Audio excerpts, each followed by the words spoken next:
ये हमारा investing activities से रिलेटेड है, ठीक है। ये हमारा इन्वेस्टिंग एक्टिविटीज, कैश फ्लो में जो इन्वेस्टिंग एक्टिविटी है उससे रिलेटेड बात करने लगे हैं। उसमें कहा है, उसने हमें इंफॉर्मेशन दी है, एक कंपनी की प्रॉपर्टी प्लांट एंड इक्विपमेंट की कॉस्ट दी है, एक्यूमुलेटेड डेप्रिसिएशन दी है और बुक वैल्यू दी है। फिर उसने ये इन चीजों के बारे में फर्दर इन्फॉर्मेशन दी है, लाइक ये उसका ओपनिंग बैलेंस और क्लोजिंग बैलेंस में जो डिफरेंस है उसकी समझे एक्सप्लेनेशन दी है। उसने कहा कि जो उसकी बुक वैल्यू 1050 से 1525 होगी, वो किस तरह से हुई है उसके बारे में उसने एक्सप्लेन किया है कि ड्यूरिंग द ईयर, इस साल के दौरान कुछ property, sum property was revalued upward, यानी कुछ इनमें से, इन्हीं एसेट्स में से, क्योंकि ये एक 14 लाख का सिर्फ एक एसेट नहीं है, इसमें बहुत से एसेट्स होंगे, हमें नहीं पता इसमें मशीनरी है, इक्विपमेंट है, प्लांट है, क्या क्या है। उसने सबकी डिटेल्स नहीं दी हुई हमें, उसने टोटल बता दी कि total property plant and equipment की कितनी वैल्यू है, ठीक है। अब उसने उसमें कहा है कि कुछ प्रॉपर्टी जो इसमें थी उसके, उसको रिवैल्यू किया गया तो उसका रिवैल्यूएशन सरप्लस आ गया, उसकी वैल्यू बढ़ गई, कितने से बढ़ गई, 2 लाख से, ठीक है। फिर उसने बताया कि एन आइटम ऑफ इक्विपमेंट, इन्हीं प्रॉपर्टी प्लांट एंड इक्विपमेंट में से एक इक्विपमेंट ऐसा था जो ड्यूरिंग द ईयर सेल हुआ था, हमने सेल किया था 25,000 की प्रॉफिट पे। अब कितने पे सेल हुआ, उसकी सेल वैल्यू नहीं बताई, लेकिन हमें उसने ये बता दिया कि 25,000 प्रॉफिट पे सेल किया है। इट्स मीन कि वो चाहता है कि हम लोग इसकी सेल वैल्यू निकालें, क्योंकि हमें तो यहाँ पे कैश फ्लो स्टेटमेंट में कैश से कंसर्न है कि एक्चुअल में हमें कैश कितना मिला, हमें नहीं पता हमने प्रॉफिट पे सेल किया, हमें नहीं पता हमने लॉस पे सेल किया, हमें तो ये पता होना चाहिए कि हमें कैश कितना मिला इसको सेल करके। यहाँ पे उसने बता दिया जी इतने प्रॉफिट पे सेल किया, अब कैश कितना मिला इस पे हमने वर्किंग करनी है। अब कैश की वर्किंग करने के लिए हमें उसने नीचे इन्फॉर्मेशन दी हुई है कि ये जो इक्विपमेंट था उसको जब हमने खरीदा था उसकी कॉस्ट थी 260,000, ठीक है। और उसकी एक्यूमुलेटेड डेप्रिसिएशन जिस टाइम हम सेल करने लगे हैं उस पे कितनी डेप्रिसिएशन चार्ज हो चुकी हुई थी, 240,000, ठीक हो गया। अब फिर उसने बताया, यस मैम। फिर उसने नेक्स्ट पॉइंट बताया, depreciation charge in the year was rupees 265,000, depreciation during the year 265, यानी ये जो 265,000 की डेप्रिसिएशन है, ये किसकी डेप्रिसिएशन है, ये पूरे साल में जितने भी ये प्रॉपर्टी प्लांट एंड इक्विपमेंट थे, ये पूरा हेड के अंदर, यहाँ पे पूरी, पूरे साल में कितनी इस पे डेप्रिसिएशन चार्ज हुई है, वो है 265,000, ठीक है। ये पूरे साल की डेप्रिसिएशन बताई हुई है हमें, ठीक है। और ये एक्यूमुलेटेड डेप्रिसिएशन सिर्फ इस इक्विपमेंट की बताई हुई है जो सेल आउट की है, ठीक है। Yes ma'am. अब हम क्लियर मैम। लोगों ने क्या करना है, हम लोगों ने, हमें कॉस्ट का अकाउंट दिया हुआ है, एक्यूमुलेटेड डेप्रिसिएशन का अकाउंट दिया, हम लोगों ने दोनों के टी अकाउंट्स बना दिए, कॉस्ट का भी और एक्यूमुलेटेड डेप्रिसिएशन का भी, ठीक है। ओपनिंग बैलेंस हमने, उन्होंने दिया है, ओपनिंग बैलेंस हमें दिया है 14 लाख का, क्लोजिंग बैलेंस हमें दिया है उन्होंने 19 लाख का। ये देखिए इधर क्वेश्चन में हमें ये चीजें मेंशन की हुई हैं, ठीक है। ये देखिए, ठीक है, ये ओपनिंग बैलेंस 14 लाख, 14 लाख लिख दिया हम लोगों ने, क्लोजिंग बैलेंस है 19 लाख, 19 लाख यहाँ पे क्लोजिंग बैलेंस डाल दिए, ठीक है। फिर इसका एक्यूमुलेटेड डेप्रिसिएशन का भी ओपनिंग बैलेंस हमें दिया हुआ है 350,000, 375,000, 350,000, 375,000, ठीक हो गया। अब नेक्स्ट इन्फॉर्मेशन की तरफ मूव करते हैं, ये जो हमारे ओपनिंग क्लोजिंग बैलेंसेस तो हमने डाल दिए हैं, ठीक है। अब नेक्स्ट इन्फॉर्मेशन पे मूव करते हैं कि ड्यूरिंग द ईयर हम लोगों ने क्या किया है, इसको रीवैल्यू किया है, हमारा एसेट रीवैल्यू हुआ है 2 लाख से, तो रिवैल्यूएशन सरप्लस जो है वो हमारा 2 लाख का आ गया। एसेट की चूंकि वैल्यू बढ़ी है इसलिए एसेट को डेबिट करते हैं और रिवैल्यूएशन सरप्लस को क्रेडिट करते हैं, ठीक है।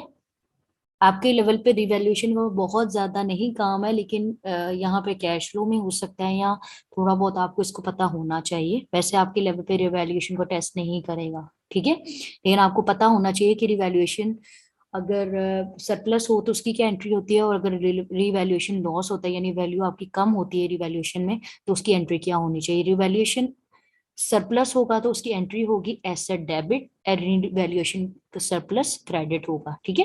तो यहाँ पे हम एसेट के डेबिट साइड पे हमने 2 लाख लिख दिया है, इसकी समझ आ गई, यस मैम, बिल्कुल क्लियर है। ठीक हो गया।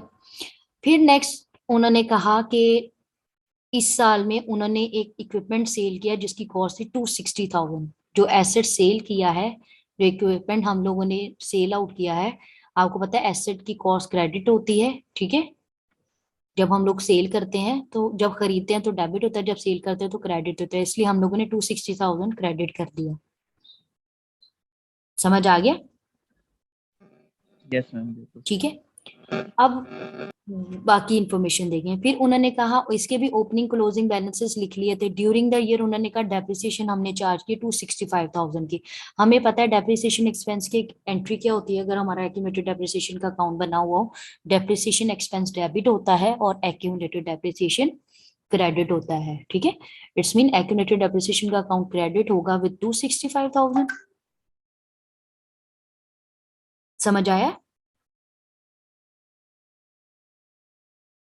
जी ऐसा। यस मैम ठीक है। क्लियर है मैम। हमें डेप्रिसिएशन, हमारी एंट्री क्या होती है, depreciation expense debit, accumulated depreciation credit. Accumulated depreciation का अकाउंट है तो ये क्रेडिट हो रहा है 265,000 से। ठीक हो गया। अब उन्होंने कहा जो एसेट हमने डिस्पोज ऑफ किया है उसकी एक्यूमुलेटेड डेप्रिसिएशन कितनी थी, 240,000। ठीक है। जब हम एक एसेट डिस्पोज ऑफ करते हैं या सेल करते हैं तो हम लोग उस एसेट की कॉस्ट को क्रेडिट कर देते हैं और उसकी एक्यूमुलेटेड डेप्रिसिएशन को क्या करते हैं,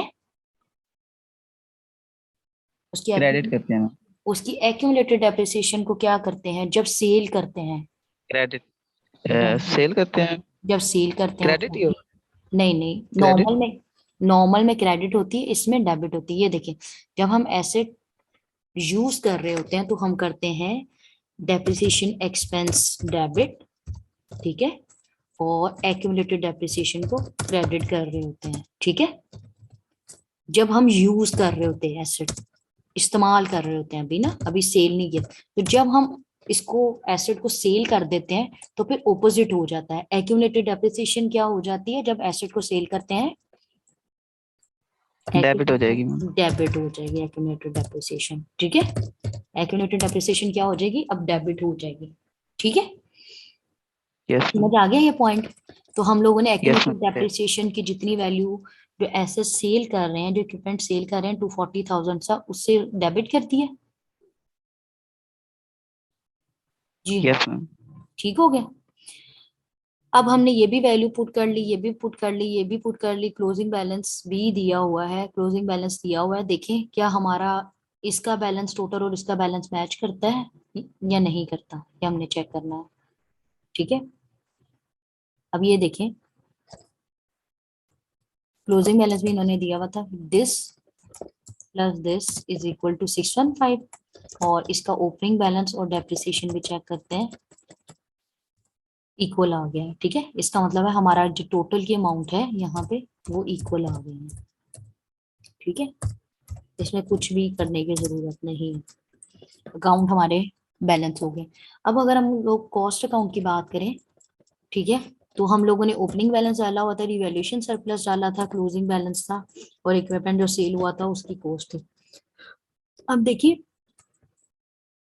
इसको ऐड किया प्लस क्लोजिंग बैलेंस को ऐड किया, हमारे पास 216 आ गया, ठीक है। और 14 लाख को और 2 लाख को जो हमारा सरप्लस हुआ था उसको ऐड किया तो ये आ गया 16 लाख आ गया है। अब देखिए इसमें और इसमें डिफरेंस है, हमारा टोटल अकाउंट का ये और इसमें डिफरेंस आ रहा है, कितनी अमाउंट का डिफरेंस आ रहा है, 560,000 का। अब हमने ये देखना है कि ये 560,000 जो है जो डेबिट साइड पे आ रहा है ये क्या हो सकता है, ये बैलेंसिंग फिगर मैम है, ठीक है।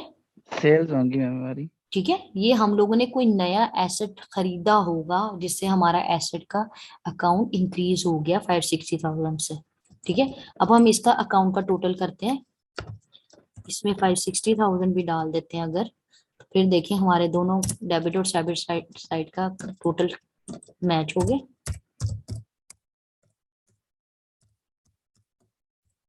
ठीक हो गया।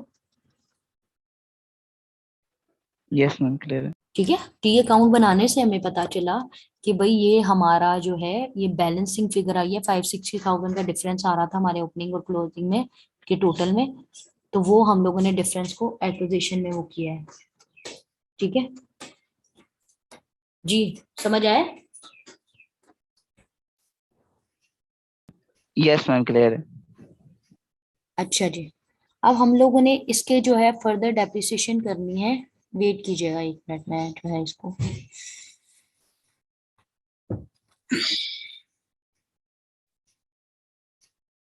इसमें जो है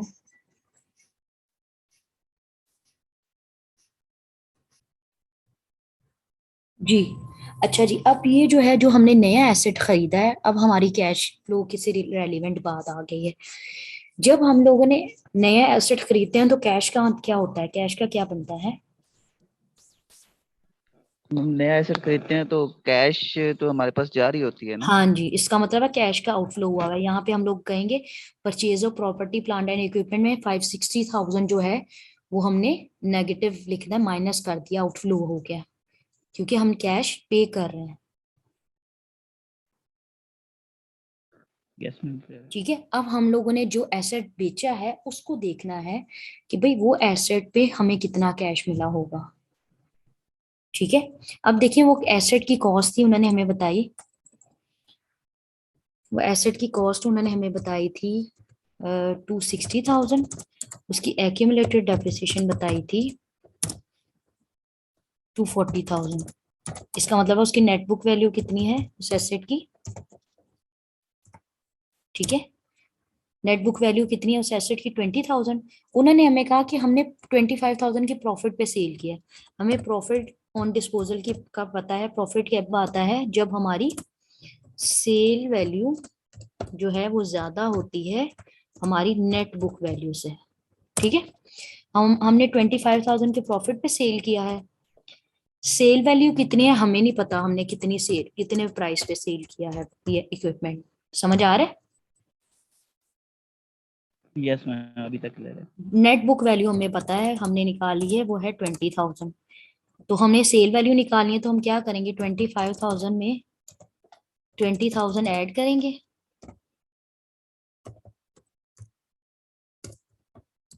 सेल वैल्यू आ जाएगी। ठीक है, ये आ जाएगा 25,000 प्लस 20,000, ये आ जाएगा सेल वैल्यू कितनी आ गई हमारे पास? 45,000 है। ठीक है, 45,000 जो है वो हमें मिले हैं इक्विपमेंट सेल करने के during the year.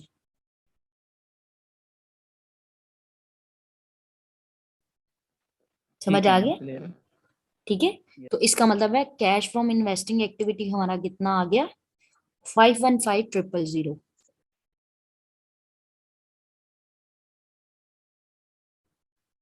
Ji, yes, समझ आया या नहीं? यस मैम समझ आ गई बिल्कुल। ठीक है,